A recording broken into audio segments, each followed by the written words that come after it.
the thing that you are maybe most afraid of about yourself might be the thing that sets you free. And it might be the thing that connects you to a community that you didn't know that you had and needed. Hey, my name is Jenna Kutcher, and I am obsessed with all things business, marketing, numbers, and helping you to navigate both the messy and the magical seasons of this thing called life. I'm a small town mama who took a $300 camera, grew a successful photo biz, and now I work from home and run a 7-figure online business. I teach you the tried and true secrets to building a career you adore. Shy away from the real talk? No way. Money, hardship, growth, loss, and marketing are all topics we discuss here. Think of this as your one-stop shop for happy hour with a gal pal mixed with business school. Pull up a seat, make sure you're cozy, and get ready to be challenged and encouraged while you learn. This is the Goal Digger Podcast. The last time I saw Ali Stroker, she made me cry. True story, I was sitting in the audience at the Aerie Summit in Brooklyn before the world shut down. She was on stage singing a moving and motivational rendition of A Natural Woman. Seeing someone doing what they were so clearly meant to do with their lives made me so emotional. And Ali Stroker was so clearly meant to be on stage, entertaining, inspiring, and moving everyone who watches her. Ali believes our limitations can be turned into opportunities, and she continues to build a career on stage and on screen in face of those perceived limitations. This will be a conversation about being the first at something, finding your identity, harnessing limitations and turning them into opportunities, and pivotal learning moments throughout her career as a woman with a disability in the entertainment industry. I have long awaited the chance to introduce her to you on this show. So here she is, my friend, Ali Stroker. Thanks to Wondery for supporting the Goal Digger podcast. In the newest season of Wondery's Business Wars podcast, Instagram versus TikTok, they track the war between the two social media giants. You can listen to the new season on Apple Podcasts, Spotify, or listen ad-free by joining Wondery Plus in the Wondery app. Thanks to Headspace for supporting Goal Digger. Life can be stressful even under normal circumstances. 2020 has further challenged even the most difficult times of life. For a free 1-month trial, go to headspace.com/goaldigger. All right, Ali, we have been working on this for so long, and the fact that we finally get to have this conversation and the world gets to listen in is literally such a gift. So welcome to the show.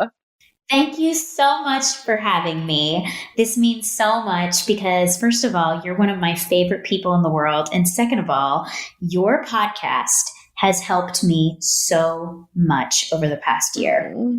Oh, that means so much to me. It's kind of wild, Ali, because it literally feels like a lifetime ago that we were together.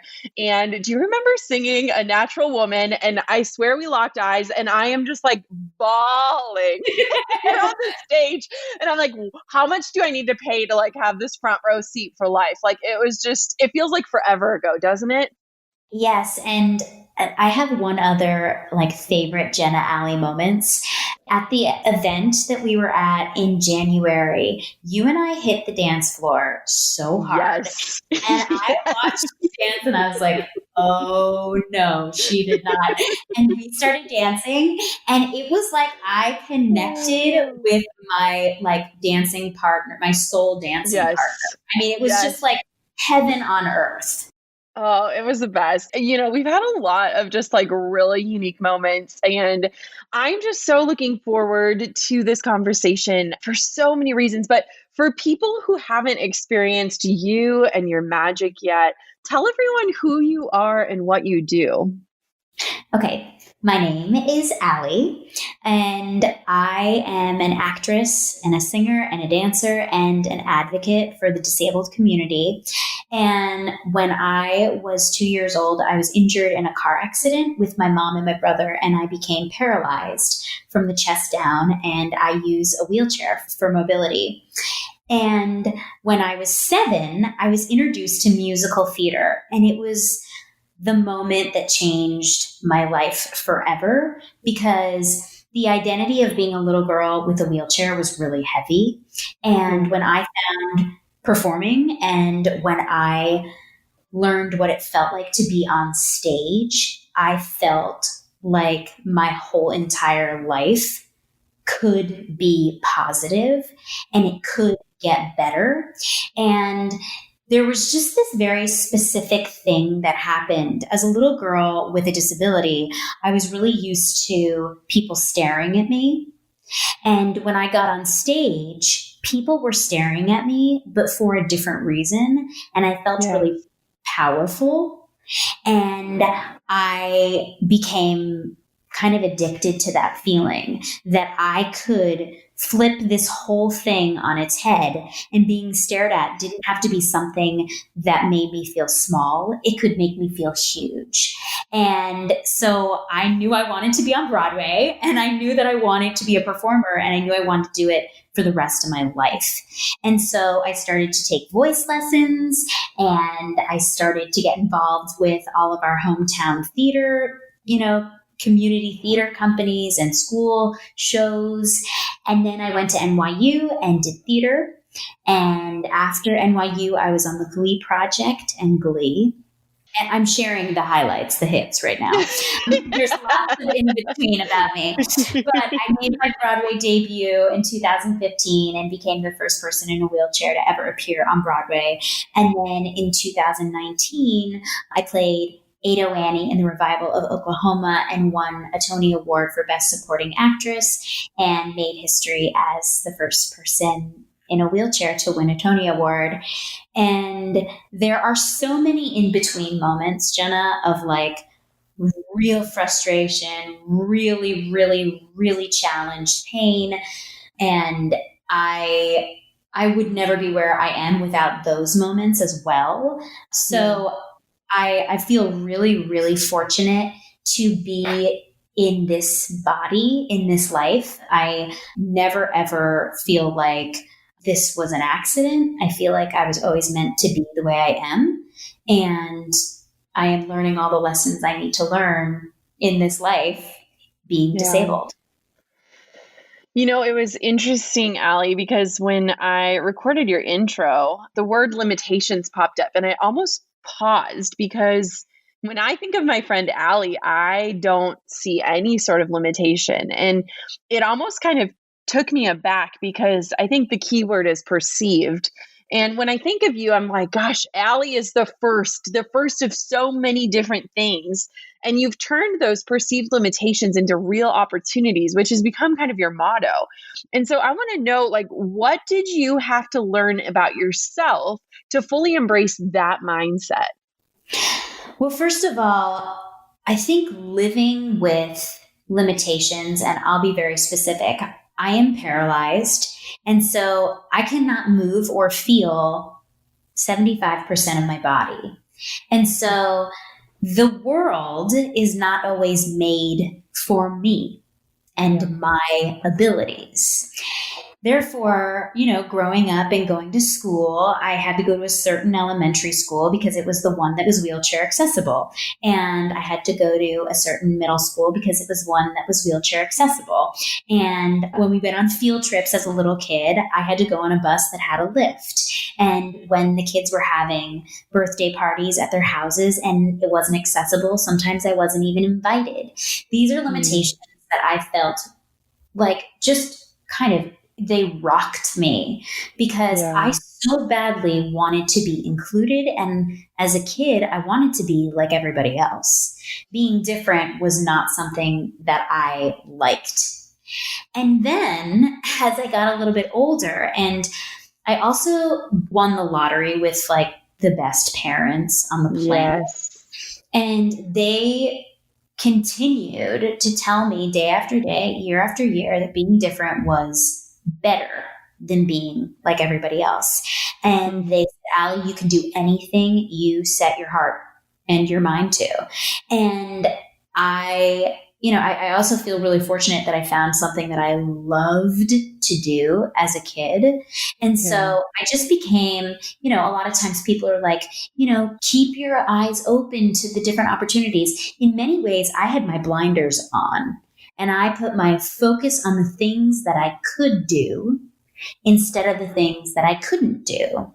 And this was really, really helpful. And then once I started working professionally, I realized that my wheelchair and my disability was an asset because being different is really cool. And having my life experience makes me different and brings something new and fresh to the table every single time. And I also learned that there are things I cannot do, and to know those things is to love those things. Ooh. I don't know if that makes any sense, but keep diving in on that. That is so good. So I love that I cannot do certain things because it has forced me to find ways to either do them or to find different doors that open. And I am forced to be creative every single day. And with that creativity, I think it makes my mind stronger and it makes me more open as a human being. And that's how I want to be. That's the woman that I want to be.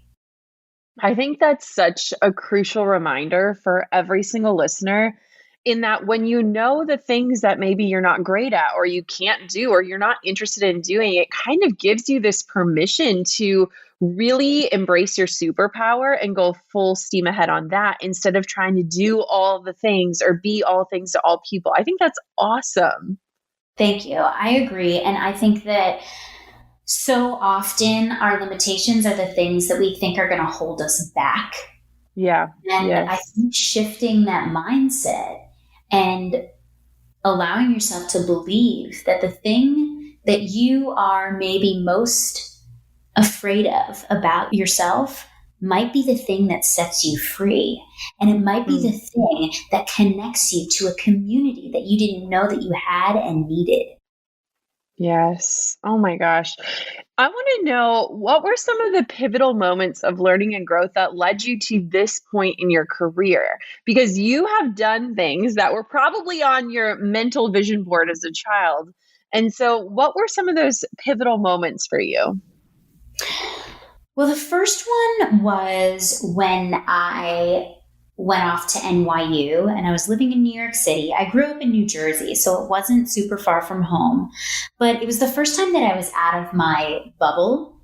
And I started to realize that people were curious about who I was and my story and why I was in a chair.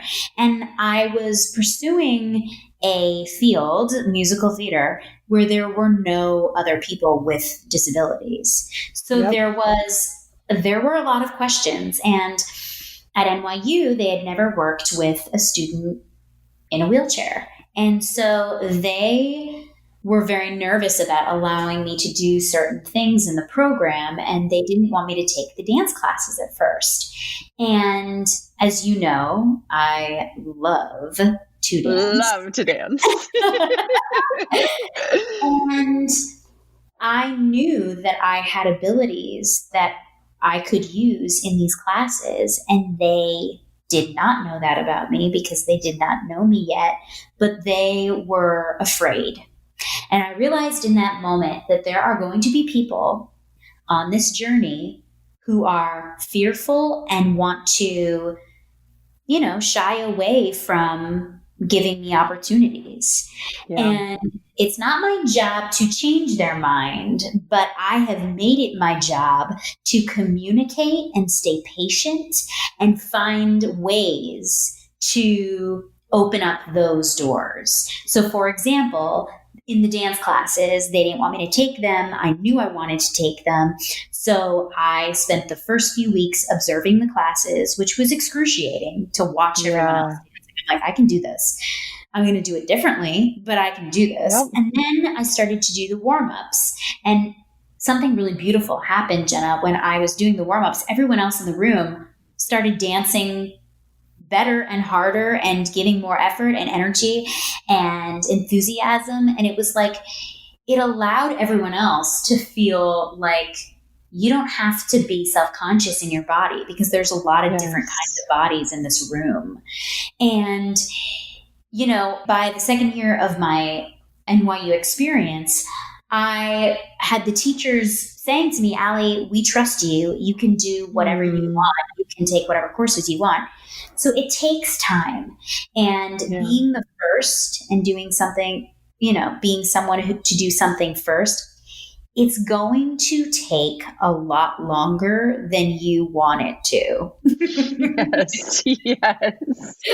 You know, when I graduated from NYU and Glee had hit the air and I wanted to be on Glee, I remember auditioning and then not hearing anything from the casting office or the creators of the show for 3 years. And oh my gosh. Oh, yeah. And then I auditioned for the Glee project, which is not the show. It was a reality show where you competed for a role on Glee. And I got on that show, which then led me to Glee. So, the way that you think you're going to achieve your dreams and your goals may change. You might have to go down one way in order to get there that you never expected. And I just kept learning that, like, Allie, don't resist this process, this journey. Like, this is all a part of it. And I feel like there were a lot of moments of, oh my gosh, like, I don't know if this is going to happen, but I don't care how long it takes. I want to be on Broadway. If I'm 60 years old and I'm on Broadway, that's fine. And then it happened in 2015 where I made my Broadway debut. And it was just like, wow, this is happening. Like, I am achieving these things. But it also isn't without realizing that I had to not only like be on my game and always be prepared and ready, but I had to work really, really, really hard. And that's another piece of it, that I have had to work way harder than I ever thought I could. With having limitations, sometimes I have felt like, man, like, can my body do this? I am doing everything physically from the chest up. And so by the end of the day, I'm sore. I'm tired. It's a lot to push around New York City and get myself from point A to point B. And there were moments of like, I don't know if my body can do this, but then really believing that I was meant to do this. And that also helped me realize that, okay, it's okay that you are in a place of, physical pain. It's okay that you're exhausted. Keep at it. Take a break. Get right back on the horse and keep going, Allie. I want to know, Allie, because you have accomplished some of those like biggest, boldest dreams of your life. What does it feel like when you've checked those off your list? Is there any sort of fear that like your best work is behind you, or do you feel just propelled forward? Yeah, there is fear a little bit of like, I won a Tony Award when I was 32 years old. Yeah. I don't want that to be the height of my life and then for everything else to be downhill now. I don't want that. And I know, that's, like all of us, like that's a moment of fear and a moment of like, okay, I know that. And I know I don't want that. So now what am I going to do to make sure that it's not? And I think one of the biggest kind of changes for me after that happened was to really have a closer look on the quality of what I was doing and the quality of my work, that it wasn't just like hustle, hustle, hustle, hustle. It was like, okay, pause. Is this a project that I really care about, that I really am going to wake up every morning and want to do? Not, because I used to be like, I just want to be a part of it. I just want to be included. Yeah. Hey, Allie, for me, winning that award I took that as a moment of the Broadway community and the entertainment industry saying, yes, Allie, you're a part of us. And we are celebrating you and what you do. Because what you do is unlike what anyone else does. And to keep going, keep doing this, keep going. And that, for me, was a huge confidence boost that I belonged. In a way. And that is something that I am very sensitive to because, again, being a child, being a teenager, being, someone in their 20s, someone in their early 30s in a wheelchair, sometimes you don't know where you belong. And that is kind of another conversation. And that comes down to representation, which is one of my passions Let's talk about it. because as a kid, I did not have it. Like I was looking around for an older girl or a woman in a wheelchair and I did not see them. We didn't have social media where you can find someone who's like you, who's 10 years ahead of you, and you can look to them every day or monthly for inspiration. I didn't have that. So a huge part of, what kind of lights my fire and keeps me wanting to work really hard is representation. And that's for children, for teenage girls and boys in chairs, for 20-somethings who are like, can I date? Can I have a relationship? I have a disability. I don't see myself in these love stories. I don't see myself in these rom-coms. Those are the things that I remember I just needed so much. And it is one of the things that I really want to create now. I want to create that kind of content. Yes. Well, you are already doing it in so many different ways. And I want to know, along that same thread, what is a change that you hope to see in the coming years? Like, let's say we wake up 5 years from now. What is something that you hope is just a new norm? I hope that disability is a part of the mainstream media. I hope that the numbers are like staggering, Jenna. 1 in 4 Americans identify with having some kind of disability. And yet the representation on television, in movies, on stage is like so low. It doesn't match the actual statistics at all. And so I just hope that there's more content, more stories, more narratives, more leaders with disabilities. Because I think at some point in everyone's life, they're going to deal with something with their health that's going to change their ability. It's part of being human. And yet I feel still there's this huge divide where most people who are not disabled label disability as inspiring or, or it's a shame, right? That somebody has to live their life with a disability. What could they have done?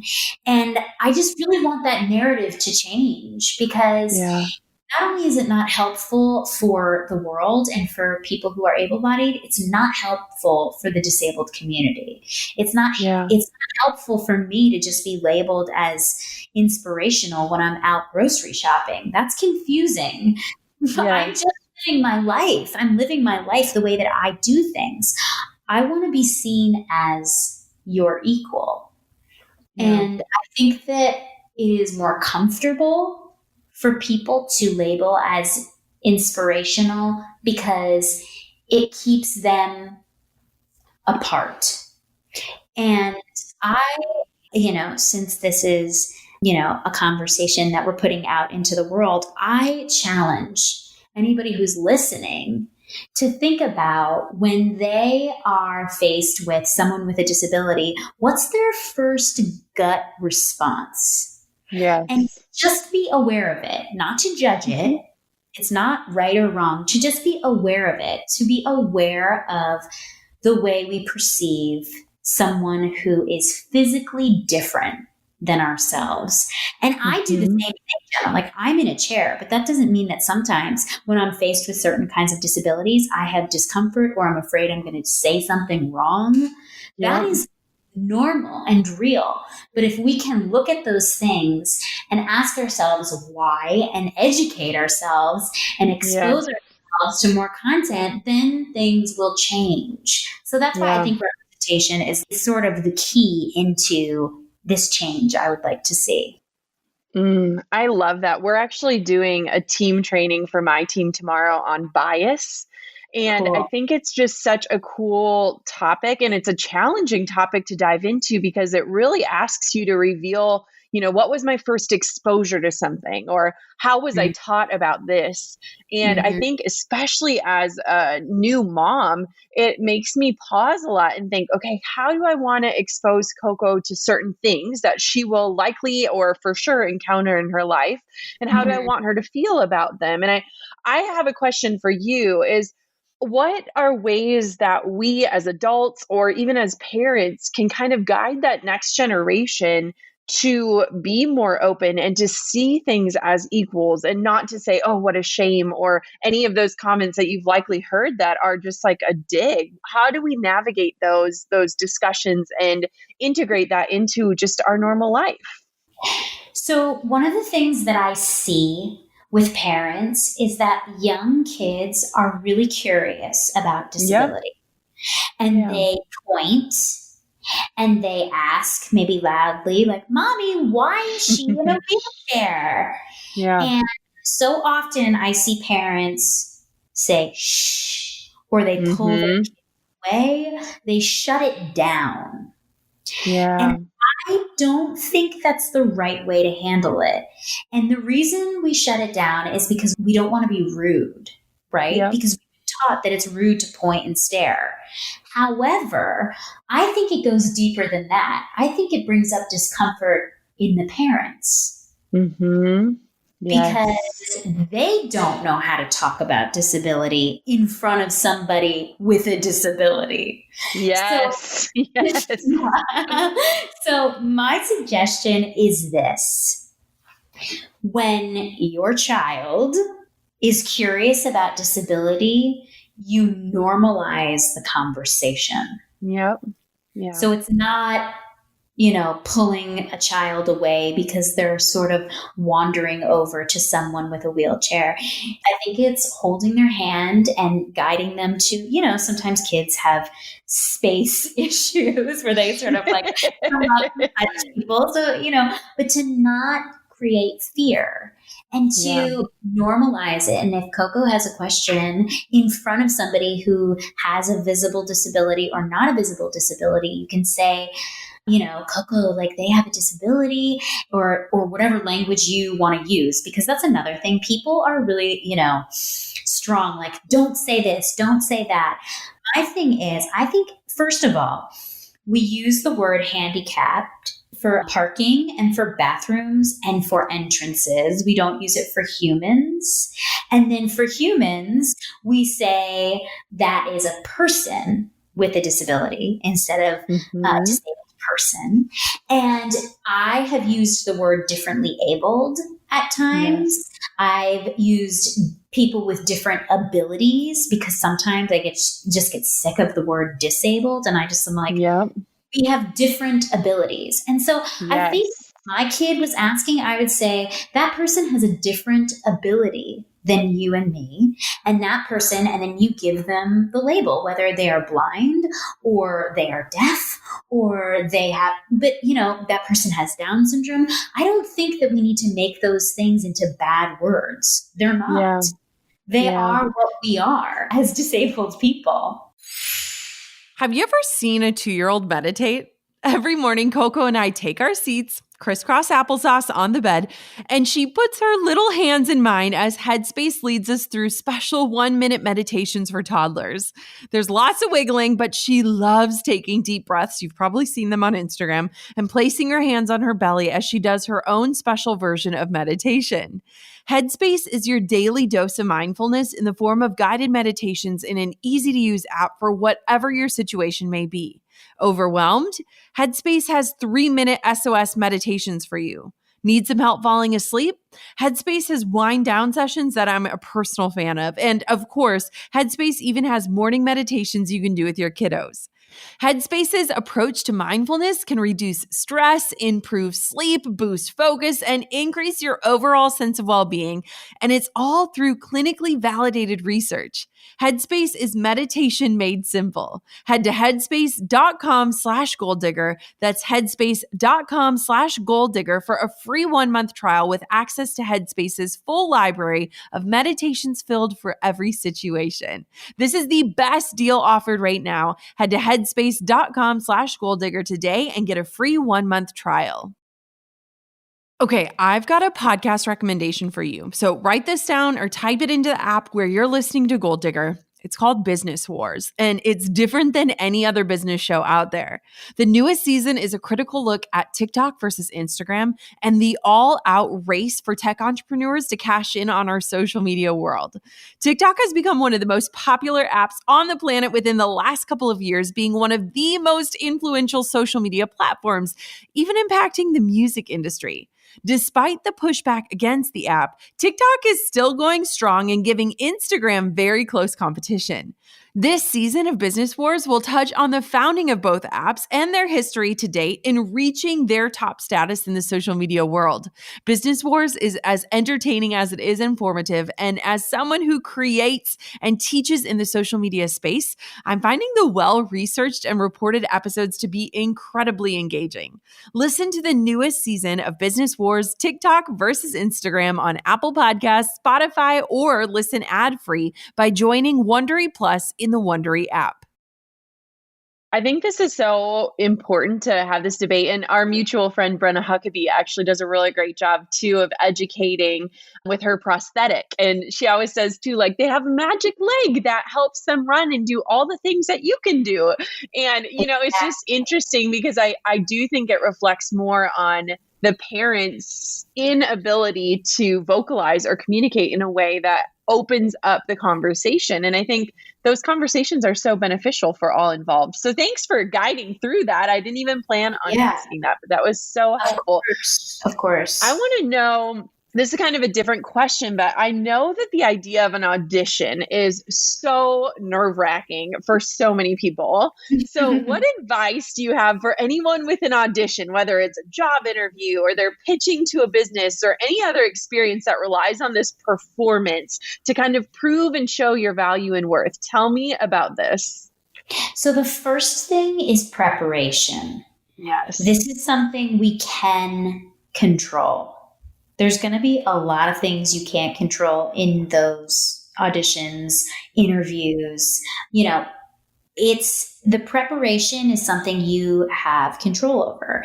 And so if you have an interview a week out, it's not about becoming a student and like staying up till 4:00 in the morning to study. I don't think it's that deep, but begin to think about, first of all, if you are in an audition and you have material that you need to prepare, like start preparing it more than a day before. I mean, we're all much better when we have time for all of the material to sink in.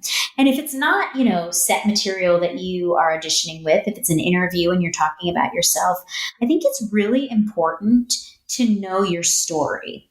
The reason why I feel so strongly about this is that if you don't have, I use this phrase, hosting your own party, but you come into a room and you don't know your story or you don't know who you are vulnerable to let other people tell you who you are. And that doesn't feel good. And I have felt that so strongly, especially having a disability. I set the tone about how people feel about me in a room. I also love to talk about my disability in a room because I am then giving everybody the permission to take a deep breath. We can breathe and we can be comfortable with my wheelchair. It's in the room. It's going to be here with us. If you want to hire me, it's going to be a part of your everyday. I love it. So preparation, knowing your story and who you are, and that might change depending on what interview or audition you're going into. In some auditions, you're not going to talk about yourself necessarily, but your story is always with you. And so I also do like a lot of car work, which tell me more about this. It's really helpful to practice in the car. Okay. I'm Okay, tracking. so I do this so in the shower. So you're the yeah, car, I'm the shower. yes. So like if you have material that you need to do in this audition or this interview, practice in the car. Like it's your Mhm. own space where you can mess up. You can you can try things out. You can try something that might be like crazy to actually do. Something about the car is like a safe bubble. And then the last piece of advice I have about this, specific question is that when you're done, stay in your lane. So when the audition, the interview is over, it's not your job to then hire yourself or even critique yourself. You've done your work. Let it go. Let it go. You've done everything that you can do that's in your control. Hopefully, you've done your best in that room. And now it's not in your hands, it's in someone else's. So let it go. Mm, that is so freeing. That permission alone almost feels like a giant exhale, which is what we probably all collectively need right now, right? Yeah, yeah, exactly. Oh, I want to know, Allie, how has this year been for you with so many changes, with so many things just closing down, with your job kind of shifting? Talk to me about navigating 2020. Wow. I would never have expected that this is how 2020 would have gone. I mean, Right? wow, really. So I finished Oklahoma on Broadway at the end of January 2020. And I needed a break so desperately. Like, I needed a full stop. And I did not take it after I finished the show. I just kept going because there was all this momentum behind me. And it felt like I can't stop now. But then, come mid March, when everything started to get canceled, and then when Broadway got canceled, which was just sort of like crazy for my Yeah. industry because Broadway doesn't shut down. Broadway Yep. is open, rain or shine. And so Yeah. that was a real moment of like, whoa, everything is being canceled. And I took a deep breath and I stopped in a way that I needed probably like for 15 years. Like I Mm, needed to stop. I needed to know that I didn't have to be anywhere tomorrow. yeah. I take a lot of pride in making my life look easy, but physically, like it's a workout every day. Like Yeah. I am working hard. I was living in New York City. I was transferring in and out of Ubers, pushing myself up and down blocks, going to auditions and events and, trying to, in so many ways stay healthy and happy, but working my tail off. And Yeah. I just needed it so much. So as weird as the world was changing and scary, I was living in New York and we realized that we didn't want to stay and we left and we went to Cape Cod for 2.5 months. I needed it. I needed to Yeah. stop. And I took that time to continue to stay busy and engaged and stay creatively involved. And me and David were able to find creative ways. David is my fiance, and we were able to find ways to stay kind of creative and inspired with each other and our theater company. But, physically we were inside in the house and it was a gift. It was a gift. Then this summer came and things sort of got a little crazier. Tell me about that. Well, we came back to the city and it was very clear that like our industry was not back at all. And as an actor, you rely on auditions and jobs to make you're living. So we were sort of like, okay, what are we doing now? And I was really fortunate to get this movie in Canada, and the numbers were really low. And I was a little bit nervous because I knew that I wasn't going to be wearing the mask when I was on camera. And so this production was happening, and up until the last moment before I was going to drive up there and then quarantine for 2 weeks, we were trying to figure out all the safety things because it was all new. They were still figuring all of it out. And I ended up shooting this Christmas movie that I'm really excited is coming out on Lifetime in December. And it's called Christmas Ever After. And that was just a beautiful, beautiful gift of here's a little bit of work and an opportunity to get to do what you do. And I loved it and I had a really great time. But now we're in this next season and my industry is not really back still. Broadway announced that they're not going to be back till May 31st, 2021. Whoa. And that's a big deal. That's a lot of jobs. And for New York, it's a big deal because New York, Midtown, it feels like a movie. It feels like a movie set where nobody's working. It's bizarre. So I will continue to stay busy. And if I'm not busy, I will make opportunities. I will make things happen because that's who I am. But I am reflecting a little bit in the past few weeks of feeling the impact of not having my industry back working. Yeah. And I really feel for my friends who, have not worked at all and are, so badly sort of wanting to feel their identity as a working professional actor.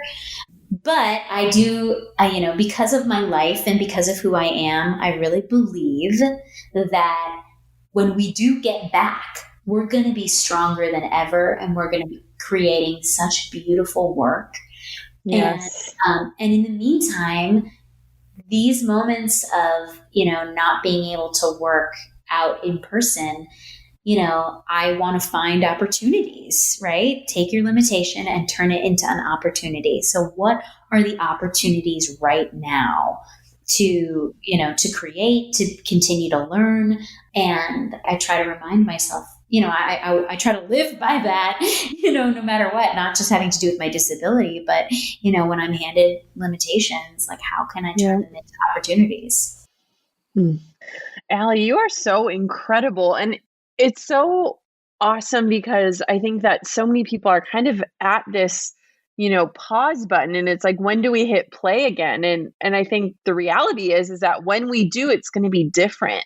But like you said, I think people are going to come back stronger and more passionate and more grateful to be able to do the work that they've done before and maybe even taken for granted. So it's kind of, there's this silver lining. And I think we've got to keep continually seeking it out and learn the lessons we're meant to learn that this year has been such a teacher in, right?